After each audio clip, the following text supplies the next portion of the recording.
खुलुमबाय स्टुडिअ दं आङो राकेश रामसियारि भारत पाकिस्ताननि मोनसे गोख्रों दावहा बे दावहाया सोलिबाय दं आरो बे सोलिबाय थानाय समावनो आसाम सोरखारनिफ्राय मोनसे गोनांथिथार जानबुं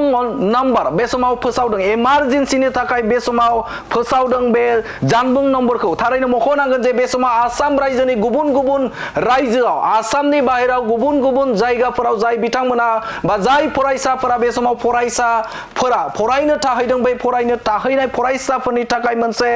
गोनांथिथार खौरां बे समाव आसाम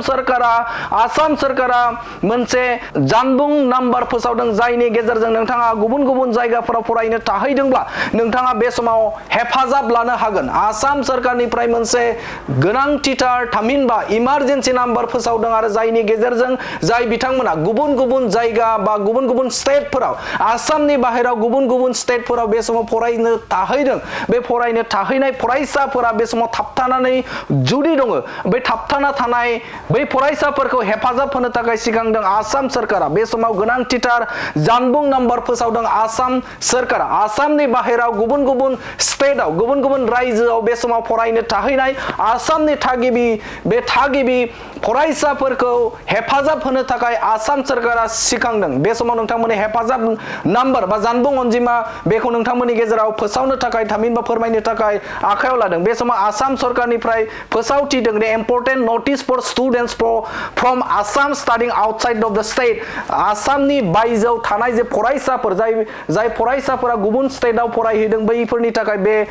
गोनांथिथार जानबुं नाम्बारखौ बे समाव फोसावनायखौ नुनो मोनदों बे समाव थोंजोङै नोंथांमोननो गोबाव खालामालासिनो बे जानबुं नम्बरखौ फोरमायनो थाखाय आखायाव लादों बे समाव श्री बिनोद कलिता हाउस मेनेजार आसाम भवन निउ दिल्लीयाव थानाय बे आसाम भवननि जे जानबुं नाम्बार बेखौ फोसावथिनो हादों फोरमायनो थाखाय आखायाव लादों बे समाव 898920570507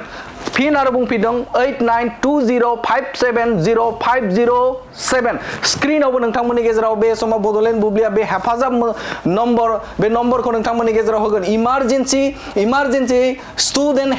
हेल्पलाइन नाम्बार 0112023010298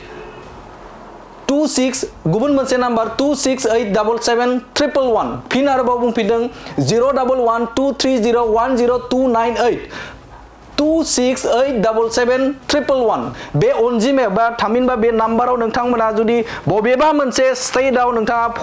फरायसाफोरा जुदि थाबथानानै जुदि दङब्ला बे नाम्बाराव फन खालामनानै हेफाजाब लानो हागोन आरो बे फोसावथायखौ होदों आसाम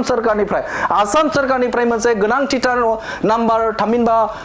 जानबुं अनजिमा जानबुं नाम्बार बे समाव फोसावदों आरो जाय फोसावनायनि गेजेरजों गुबुन गुबुन स्टेटफोराव गुबुन गुबुन जायगाफोराव फरायनो थाहैनाय फरायसाफोरा बे समाव बे जानबुं अनजिमा नाम्बाराव फन खालामनानै हेफाजाब लानो हागोन आरो बे नटिसखौ होदों आसाम सोरखारनिफ्राय important notice for students from Assam standing outside the state this is the inform all the student hailing from Assam studying in a different parts of India that they may contact the following telephone numbers of Assam Bhawan New Delhi in case of any helplines जुदि गोनांथि जायोब्ला थामहिनबा गोनांथिथारबा बे समाव जाय फरायसाफोर बे फरायसाफोरखौ निउ दिल्लीयाव थानाय दे आसाम भवननि जे कन्टेक्ट नाम्बार बे कन्टेक्ट नाम्बाराव फन खालामनानै हेफाजाब लानो हागोन होननानै फोसावथिदों आसाम सोरखारा थारैनो मख'नांगोन जे बे समाव गुबुन गुबुन जायगाफोराव बा गुबुन गुबुन स्टेटफोराव बे समाव जाय फरायसाफोरा थाबथानानै दंहैयो बे भारत पाकिस्ताननि मोनसे गिख्रंथाव दावहा बे दावहा सोलिबाय थानाय समाव जाय फरायसाफोरा बे समाव थाबथानानै दं बे थाबथाना थानाय जे फरायसाफोर बे फरायसाफोरखौ नैबे जानबुं नाम्बार बे नाम्बाराव फन खालामनानै हेफाजाब लानो थाखाय खावलायदों आसाम सोरखारा।